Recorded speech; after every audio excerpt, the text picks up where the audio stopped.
आज हरदोई में पीएम मोदी करेंगे विजय शंखनाद रैली। बाराबंकी फैजाबाद हाईवे पर जायदपुर बाईपास की पर भी सभा। कौशाम्बी और प्रतापगढ़ में दहाड़ेंगे बीजेपी अध्यक्ष अमित शाह। अमेठी में भी शाम को जनसभा। कांग्रेस उपाध्यक्ष राहुल गांधी की भी उत्तर प्रदेश में रैलियां। सीतापुर और उन्नाव में देंगे भाषण। यूपी के सीएम अखिलेश यादव भी आज करेंगे धुआंधार दौरा। मैनपुरी, कन्नौज और इटावा में रैली करेंगे संबोधित। कल रायबरेली में सोनिया गांधी का दौरा। राहुल गांधी भी होंगे साथ।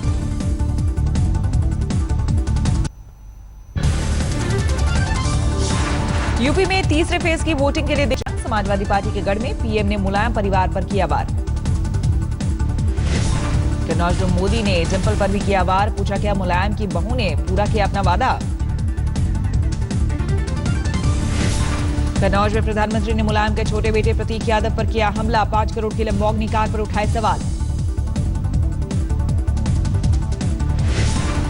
प्रधानमंत्री ने समाजवादी पार्टी और कांग्रेस गठबंधन पर भी कसा तंज। बताया 3 पैरों वाला अलायंस। राहुल गांधी पर भी प्रधानमंत्री नरेंद्र मोदी का हमला। आलू की फैक्ट्री वाले बयान को लेकर उठाए सवाल।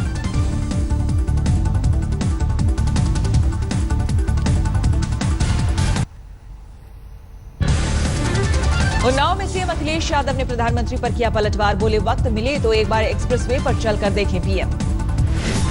राहुल गांधी ने भी प्रधानमंत्री पर किया पलटवार। बाराबंकी में बोले पीएम के बस में नहीं काम, बस दे सकते हैं भाषण। बीएसपी सुप्रीमो मायावती ने भी पीएम से दागे सवाल। बाराबंकी की रैली में कहा काले धन पर जवाब दें प्रधानमंत्री। छोटी बहू अपर्णा यादव के लिए वोट मांगते हुए मुलायम ने भी पीएम पर किया वार। कहा यूपी की वजह से बने प्रधानमंत्री। डिंपल यादव ने भी देवरानी के लिए मांगे वोट। लखनऊ सेंट्रल से उम्मीदवार है मुलायम की छोटी बहू अपर्णा यादव। बीजेपी अध्यक्ष अमित शाह की बांदा में चुनावी रैली। अखिलेश सरकार पर जमकर बोला हमला। अमित शाह ने किया यूपी में बगैर सीएम चेहरे के बीजेपी की जीत का दावा। कहा मुलायम, अखिलेश, मायावती को देख चुकी है जनता। कानपुर में चुनाव प्रचार के दौरान स्मृति ईरानी का प्रियंका पर वार। कहा अमेठी गई तो लोगों के सवालों का देना होगा जवाब। यूपी में दूसरे चरण के 66 सीटों के लिए वोटिंग पूरी। करीब 66% मतदाताओं ने किया मताधिकार का इस्तेमाल। उत्तराखंड की 69 सीटों पर 70% से ज्यादा वोटिंग। सूबे के दिग्गजों ने किया मताधिकार का इस्तेमाल। उद्धव ठाकरे के आरोपों पर बीजेपी ने तोड़ी चुप्पी। आज तक से खास बातचीत में अमित शाह ने पूछा अभी एनडीए में शामिल है शिवसेना। आज तक से खास बातचीत में अमित शाह ने उद्धव के आरोपों को किया खारिज। बोले बीएमसी चुनाव के बाद सामान्य हो जाएंगे हालात। अमित शाह ने मुंबई के बीएमसी चुनाव में बीजेपी की सबसे बड़ी पार्टी के तौर पर उभरने का जताया भरोसा। कहा प्रदेश में बड़ा भाई साबित होने की लड़ाई। अमित शाह ने महाराष्ट्र की बीजेपी सरकार पर कोई खतरा होने से किया इनकार। एनसीपी से गठबंधन पर नहीं दी प्रतिक्रिया। अमित शाह ने किया यूपी में बगैर सीएम चेहरे के बीजेपी की जीत का दावा। कहा मुलायम, अखिलेश, मायावती को देख चुकी है जनता। अमित शाह पर उद्धव ठाकरे का पलटवार। आज तक से खास बातचीत में कहा अब कभी नहीं होगा बीजेपी से गठबंधन। आज तक से खास बातचीत में उद्धव ठाकरे का बड़ा बयान। बीएमसी चुनाव के बाद महाराष्ट्र में सरकार को लेकर करेंगे फैसला। रेनकोट वाले बयान को लेकर उद्धव ने पीएम पर साधा निशाना। बोले मनमोहन सिंह ने कभी नहीं किया ऐसी भाषा का इस्तेमाल। उद्धव ठाकरे ने की नोटबंदी की आलोचना। का सर्जिकल स्ट्राइक का श्रेय सरकार नहीं सेना को। उद्धव ठाकरे ने अखिलेश यादव की जमकर की तारीफ। बोले बहुत अच्छा काम कर रहे हैं यूपी के सीएम।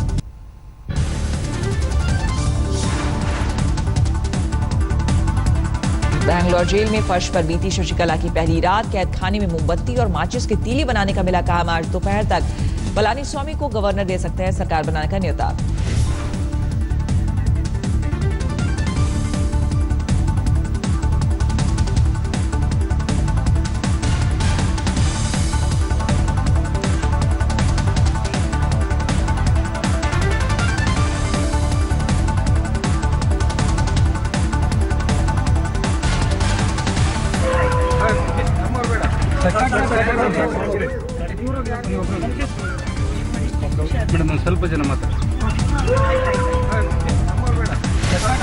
शशिकला को जेल में बनाना होगा मोमबत्ती और अगरबत्ती। हर रोज मिलेगा 50 रुपए मेहनताना। काम से नहीं मिलेगी शशिकला को रविवार को भी छुट्टी। पहनने के लिए मिलेगी महज 3 साड़ियां। एआईएडीएम के सुप्रीमो के सरेंडर से बड़ा तनाव। शशिकला और पनीरसेल्वम के समर्थकों में भिड़ंत। चेन्नई छोड़ने से पहले शशिकला का इमोशनल दाव, अम्मा की समाधि पर जाकर दी श्रद्धांजलि। फिलहाल सुप्रीम कोर्ट में रिव्यू पिटीशन फाइल नहीं करेगी शशिकला, सरेंडर के बाद एआईएडीएम के सुप्रीमो के वकील का बयान। तमिलनाडु में अभी भी साफ नहीं हुआ सिंहासन का रास्ता, शशिकला और पनीरसेल्वम गुट से मिलने के बाद भी गवर्नर ने नहीं किया फैसला। गवर्नर विद्यासागर राव की पलानीस्वामी से मुलाकात, पलानीस्वामी ने किया 124 विधायकों के समर्थन का दावा। पनीरसेल्वम से भी मांगी गई समर्थक विधायकों की लिस्ट, गवर्नर दोनों की लिस्ट देखने के बाद ले सकते हैं अगला निर्णय। हरियाणा के पूर्व सीएम भूपेंद्र हुड्डा और उनके बेटे दीपेंद्र पर केस, दिल्ली में एससी/एसटी एक्ट में दर्ज हुआ केस, हरियाणा कांग्रेस प्रमुख अशोक तंवर ने की है शिकायत। रेलवे में दहशत फैलाने के मास्टरमाइंड शमशुल हुदा का निकला फिल्मी कनेक्शन, जांच में जुटी एनआईए। एनआईए जांच में भोजपुरी अभिनेता ब्रजकिशोर गिरी और गायक मुकेश यादव के नाम भी आए सामने। यूपी के लखीमपुर खीरी में एक कांस्टेबल का शिकायती वीडियो वायरल, अधिकारियों पर चुनाव ड्यूटी में कम मेहनताना देने का आरोप, सिपाही हुआ सस्पेंड, जांच भी शुरू। ग्वालियर की डिवाडी विश्वविद्यालय की परीक्षा में एमबीबीएस 4th ईयर का स्टूडेंट नकल करते पकड़ा, मोबाइल फोन से कर रहा था नकल। जम्मू कश्मीर में हिंसक प्रदर्शनों पर सेना प्रमुख की सख्ती, दंगाइयों को दी चेतावनी। सेना प्रमुख बिपिन रावत ने कहा, मुठभेड़ के दौरान ऑपरेशन में बाधा पहुंचाने वालों और सहयोगी रुख न अपनाने वालों को माना जाएगा आतंकियों का जमीनी कार्यकर्ता। सेना प्रमुख ने कहा, पाकिस्तान के साथ आईएसआईएस के झंडे लहराने वाले माने जाएंगे देशद्रोही, किसी को नहीं बख्शा जाएगा। साल 2005 के Delhi serial bomb blast case में आ जाएगा पटियाला हाउस कोर्ट का फैसला, तारिक अहमद डार, मोहम्मद रफीर शाह पर साजिश रचने का आरोप। दिल्ली सीरियल बम ब्लास्ट में हुई थी 60 से अधिक लोगों की मौत, 100 से ज्यादा लोग हुए थे घायल। गाजियाबाद के इंदिरापुरम से लापता 12 साल की बच्ची का 3 दिन के बाद भी सुराग नहीं, इलाके के लोगों ने किया विरोध प्रदर्शन। दिल्ली के निजामुद्दीन रेलवे स्टेशन पर मिला 2 से 3 दिन का नवजात, एक महिला अनजान शख्स को सौंपकर हुई रफ्फू चक्कर।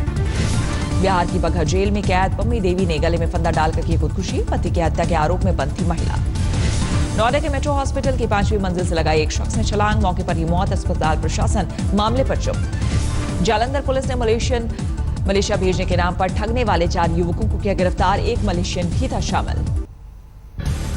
सूरत में युवती का दिन दहाड़े अपहरण करने की कोशिश, जबरन ऑटो में बैठाने की कोशिश करने वालों को भीड़ ने पीटा। शामली में मौलवी पर 2 बच्चों से दुष्कर्म का आरोप, रिपोर्ट दर्ज लेकिन मौलवी फरार।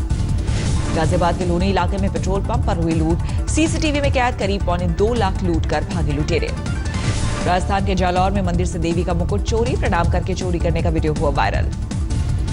छपरा जेल में तलाशी के दौरान भड़के कैदी, जेल में ही पुलिस वालों पर ईंटों से पथराव, 2 पुलिस वाले घायल। लुधियाना में एक मोबाइल शोरूम से लाखों की चोरी, सीसीटीवी में कैद हुआ चोर। 2 दिनों के अंदर लुधियाना में बरामद किए गए 66 बम, सभी को किया गया डिफ्यूज। आगरा के शमशाबाद में 50,000 की रिश्वत लेते खंड शिक्षा अधिकारी गिरफ्तार, पुलिस विजिलेंस टीम ने की कार्रवाई। पटियाला के एक घर में रात को फटे सिलेंडर, मकान में आग लगने के बाद दमकल कर्मियों ने परिवार को सुरक्षित निकाला बाहर। धौलपुर में आग लगने से 5 परिवारों के लाखों रुपए का सामान, नदी समेत 4 पशु जले, आग लगने की वजह न मालूम। जमशेदपुर में नक्सली कमांडर कानू मुंडा के 6 साथियों के साथ किया सरेंडर, सरकार ने रखा था 20 लाख का इनाम। दिल्ली में दिल दहलाने वाली वारदात, बेटी के ससुराल में सुलह कराने पहुंचे परिजनों से मारपीट में एक शख्स की मौत, 3 घायल। दोहरे हत्याकांड से दिल्ली रोहिणी के जापानी पार्क में 2 युवकों का शव मिलने से हड़कंप। मुजफ्फरनगर में एक युवक की बेरहमी से हत्या, वैसे संबंधों में एक महिला पर वारदात को अंजाम देने का आरोप। सूरत पुलिस की बड़ी कामयाबी, नामी ज्वेलरी शोरूम से करोड़ों रुपए के गहने चोरी करने वाला आरोपी चंद घंटों में गिरफ्तार। बिहार के खगड़िया के एक स्कूल में कीड़े मारने की दवा खाने के बाद 9 बच्चे बीमार, सभी सदर अस्पताल में भर्ती हैं। बिहार के गोपालगंज से अगवा कारोबारी प्रदीप गोयल की बेटी को पुलिस ने अपहरणकर्ताओं के चंगुल से कराया आजाद, 1 करोड़ की मांगी गई थी फिरौती। मध्य प्रदेश के शहडोल में गैंगरेप के बाद लड़की को जिंदा जलाने की कोशिश, बुरी तरह घायल लड़की अस्पताल में भर्ती है। मध्य प्रदेश के छतरपुर में स्कूल से गायब 7 साल के बच्चे का कुएं में मिला शव, परिजनों ने अगवा कर हत्या की जताई आशंका। दिल्ली के मायापुरी में डीटीसी बस में आग से अफरा तफरी, सभी यात्री सुरक्षित बाहर निकलने में कामयाब। 2016-17 में अनाज के रिकॉर्ड उत्पादन की उम्मीद, सरकारी अनुमान के मुताबिक 272 मिलियन टन अनाज का हो सकता है उत्पादन। खस्ताहाल कंपनीज के टैक्स राहत दावों की जांच करेगा इनकम टैक्स विभाग, आकलन अधिकारियों को दिए निर्देश। ईरान बना भारत को सबसे ज्यादा कच्चा तेल निर्यात करने वाला देश, नीचे खसका वेनेजुएला और नाइजीरिया। नस्कॉम ने जताया आईटी सेक्टर में 8.6% ग्रोथ रेट की उम्मीद, अगले साल के अनुमान का ऐलान मई तक के लिए टला। डिजिटल इंडिया को बढ़ावा देने के लिए मुहिम के तहत ऐप विकसित कर रहा है इनकम टैक्स, मिनटों में बनेगा पैन कार्ड। संजय दत्त ने शुरू की कमबैक फिल्म भूमि की शूटिंग, आगरा में बुधवार को रहा शूटिंग का पहला दिन। संजय दत्त की भूमि में पिता और बेटी की कहानी, अदिति राव हैदरी बनी है संजय की बेटी। साल 2007 की चर्चित फिल्म तारे ज़मीं पर के दरशील सफारी फिर आएंगे बड़े पर्दे पर नजर, फिल्म का नाम है विकी।